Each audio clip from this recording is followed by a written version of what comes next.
Elyra of 2 lives. Long before she was called High Matriarch Elyra Valethorne, before the throne, before the fleets, before blood law and sigils and the careful cold etiquette of immortality, she had belonged to sunlight. That was the memory she trusted most. Not the names of battles, not the faces of kings she had outlived, not the vows of nobles who had sworn eternity and broken within decades. Those things blurred across centuries, important in their season and then devoured by time. But sunlight, she remembered.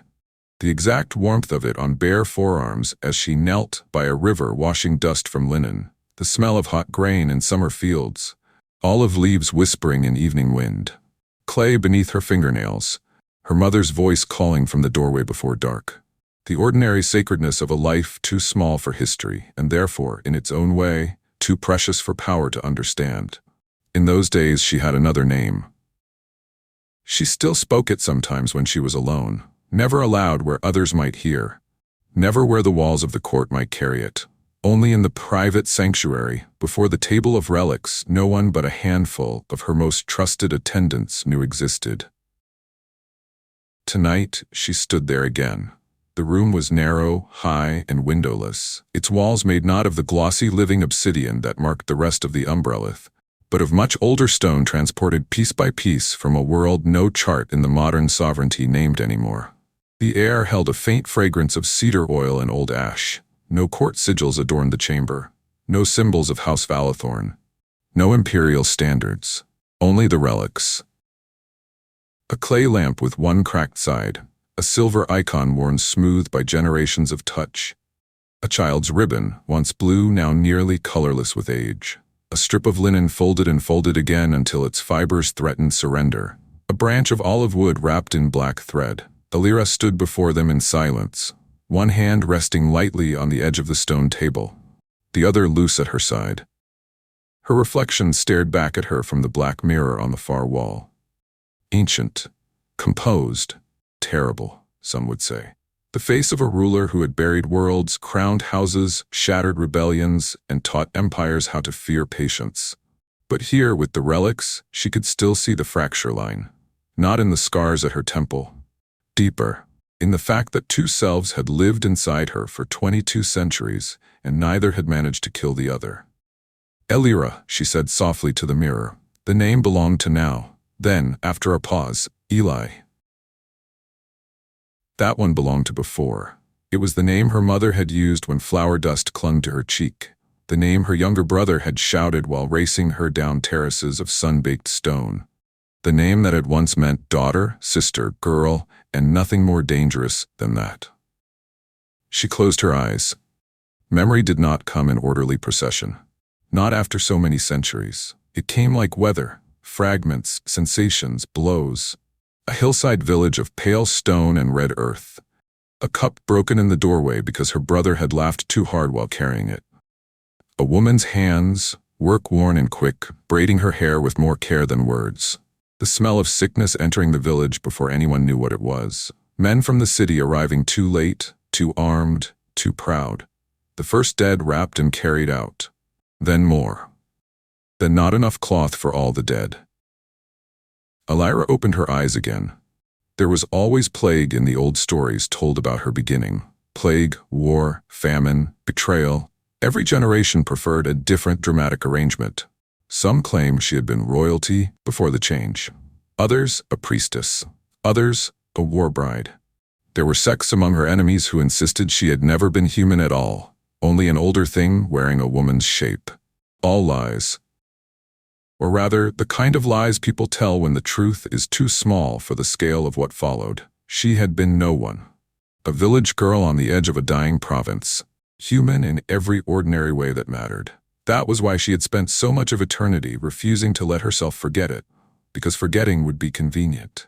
Convenience, she had learned, was the first luxury of tyrants. A soft chime touched the chamber threshold. She did not turn. Enter. The hidden seam in the wall opened, and Lord Severn Valethorne stepped inside. Of all beings alive, he was one of perhaps 5 permitted to enter this room unannounced, and one of only 2 who understood what it truly contained. He came to stand beside her without crossing fully into the circle of lamplight around the table. "The Hall of Witness is prepared," he said. "The inner court expects formal movement within 3 days." 3? Elyra asked. "He heals faster than projected, but not fast enough for ceremony tomorrow unless you wish him to collapse before the nobles." That, against her will, nearly drew a smile. Tempting. The court would reveal itself honestly under such conditions.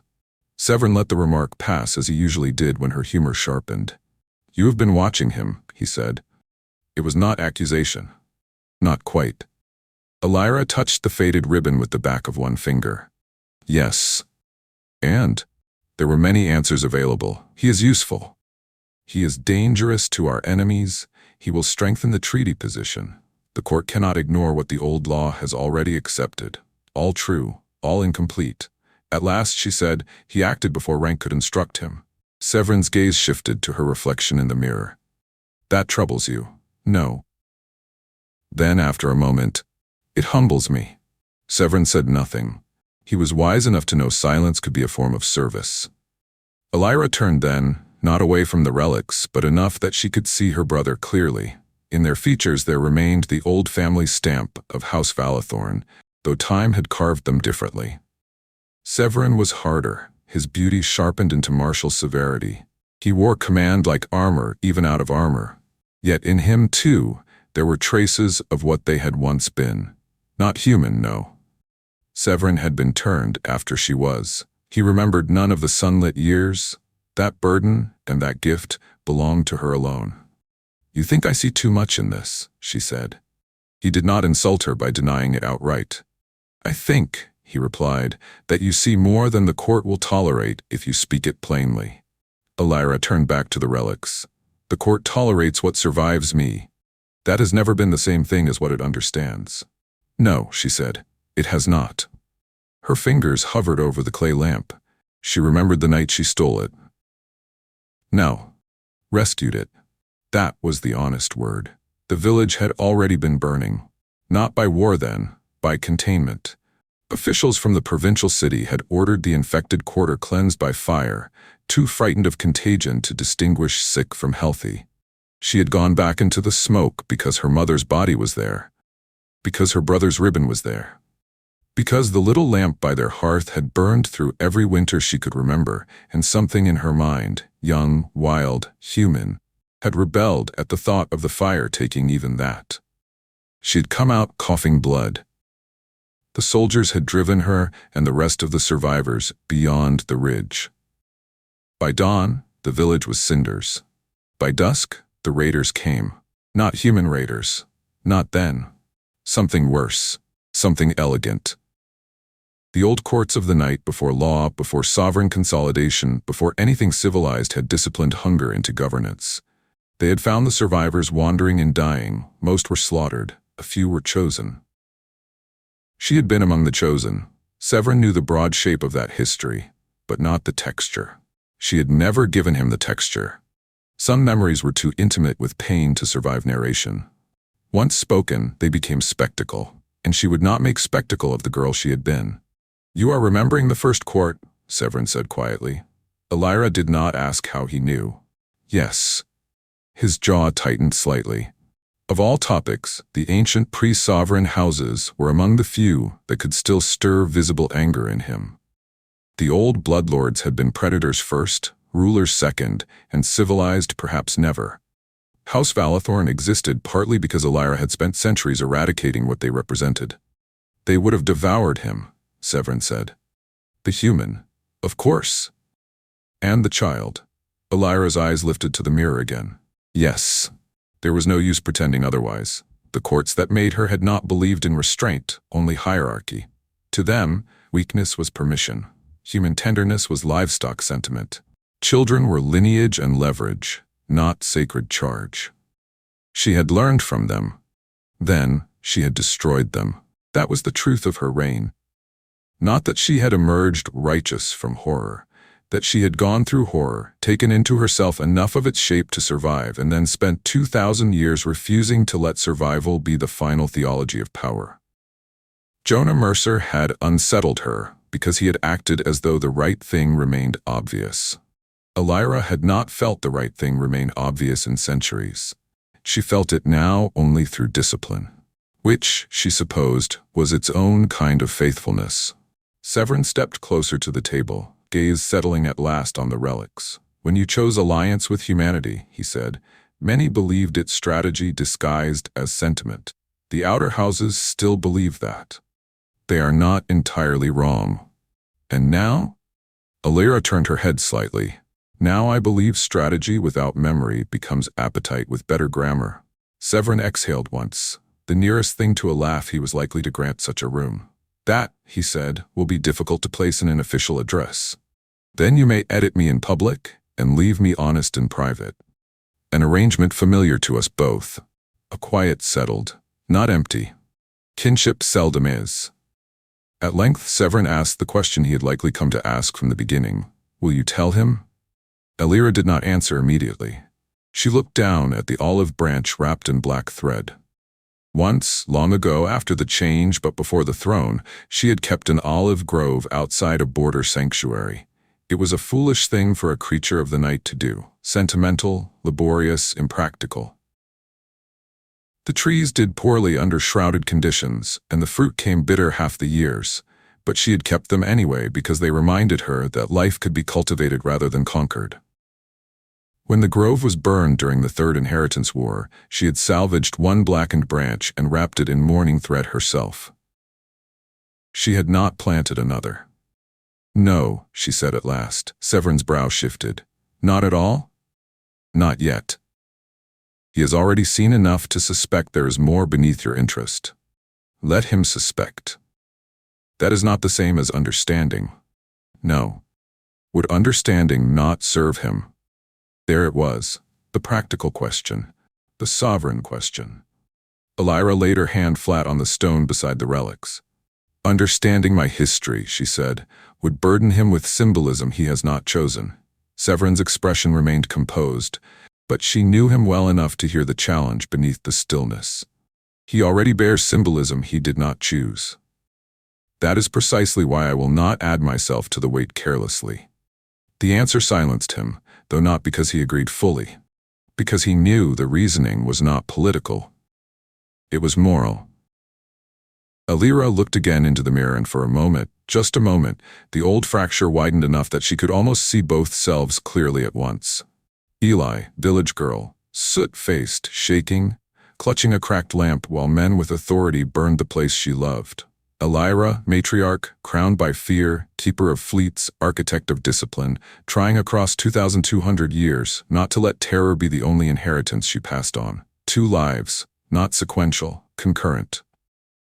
That was the part no chronicle understood. Immortality did not replace the earlier self. It preserved the wound and made forgetting a choice renewed daily. You asked me once, she said quietly to Severin, why I keep these. He nodded. She touched the ribbon now, gentler than one might touch a jewel.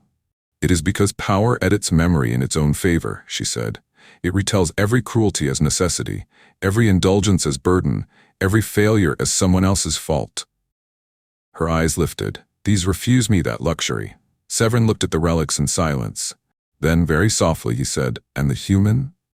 Elyra's gaze moved past him, beyond the chamber walls, as though she could see through decks and stone and guarded halls to where Jonah sat somewhere under Nicera's supervision, likely trying not to grimace through healing exercises while Elson asked impossible questions. The human, she said, reminded me that conscience can still precede identity. Severin considered that. Then, you are afraid of what the court will make him. That, at last, was exact. Yes. And what you will? Elyra turned fully toward him then. The years fell visibly into place across her face, not as age, for age no longer ruled her flesh, but as accumulation. History layered into expression until even stillness seemed burdened. I am more afraid, she said, of what it would mean if I looked at him and saw only use. Severin held her gaze for a long moment. Then he bowed his head, not to the sovereign, but to the truth of what she had said. There were not many beings alive to whom he would offer that particular respect. Then, he said, the girl survives. Elyra looked back at the mirror. Yes? The answer surprised her by how much it hurt. A second chime sounded at the threshold, this one lighter, more hurried. Neither Elyra nor Severin needed announcement to know who approached. The hidden door opened, and Princess Elsan entered with all the force of someone raised amid ceremony and eternally unimpressed by its pacing. She halted only when she saw Severin already present and the mood of the room wrapped around the relic table. Her eyes widened slightly. "Am I interrupting grief?" she asked, with the solemn courtesy of a child who had learned that old rooms sometimes required gentleness, or only politics. Severin actually laughed. Once. Briefly. Elyra felt, against all intention, the edge of a smile return. "Both," she said. Elsan nodded, satisfied by the clarity. Then she crossed the room directly to her grandmother's side and slipped her hand into Elyra's. The gesture was small, uncalculated, human, almost, or perhaps not human. Simply loving. There were times Elyra still did not know whether love belonged more properly to mortality or eternity. Mortals loved with urgency because time was short. Immortals loved with caution because loss was repetitive. Neither mode made tenderness easy. Elsan looked up at the table of relics. "May I ask today?" she said softly. It was an old question between them. "May I ask what these were? May I ask who you were? May I ask why you sometimes look at dead objects as if they still know your name?" Elyra had delayed that conversation for years, giving pieces, but never the whole. Tonight, perhaps because Jonah Mercer still lived, perhaps because the old law had awakened, perhaps because the Beast Kingdom had admitted a witness from outside its blood and the world had not ended. Perhaps because remembering had become heavier than concealment. "Not all of it," Elyra said. Elsan nodded. She accepted limits better than most adults. Elyra pointed first to the ribbon. "My brother's. Then the lamp. Our hearth. Then the linen. My mother's hands folded that." Elsan's eyes moved to her grandmother's face slowly, as though afraid speed itself might bruise the moment. "And before you were matriarch?" Elyra let the silence come, let the truth gather enough shape to survive being spoken. "Before I was matriarch," she said, "I was a girl in a village no empire thought worth saving." The room changed. Severin lowered his eyes. Elsan did not speak. Elyra continued because stopping now would be cowardice. "We were poor," she said. "Ordinary. We had soil, bread when the harvest held, and fear when the tax riders came. Then sickness entered, then fire, then the night took what the day had left behind." Elsan's hand tightened around hers. "Were you alone?" The question could have shattered her, had she not already broken there centuries ago. "Yes," Elyra said. It was the simplest true answer. Not because no one else survived the first horrors, but because by the time the old courts had finished choosing, teaching, and stripping away, aloneness had become the only stable country left to her. Elsan looked again at the relics, then back at her grandmother, with a gravity too old for her years. "Is that why you keep us close?" she asked. "Us. Not just me. The house, the bloodline, the children, the treaties, the strange garden against the void." Elyra bent then, something she did rarely in front of others, a concession of height and power both, and pressed a kiss to the crown of Elsan's head. "Yes," she said. Then because half-truths had ruled too much of the night already, and because once no one came in time. Elsan closed her eyes and leaned into her. Severin turned away a fraction, granting them privacy without abandoning witness. Elyra held her granddaughter and understood, not for the first time, that kingdoms were often built from unresolved promises made to the dead. She had built fleets because villages burned. She had built laws because courts devoured. She had built gardens because blood remembered only violence, unless taught otherwise. And now she was building alliance because a human mechanic had stood in a marketplace and proved that compassion had not yet been bred out of the stars.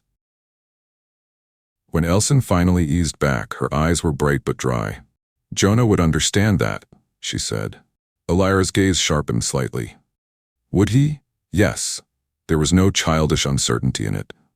"He knows what it is to lose things and still stand where someone else needs him." The simplicity of the observation struck cleanly. Elyra looked at Severin. He did not speak, but his expression said enough. The child is not wrong.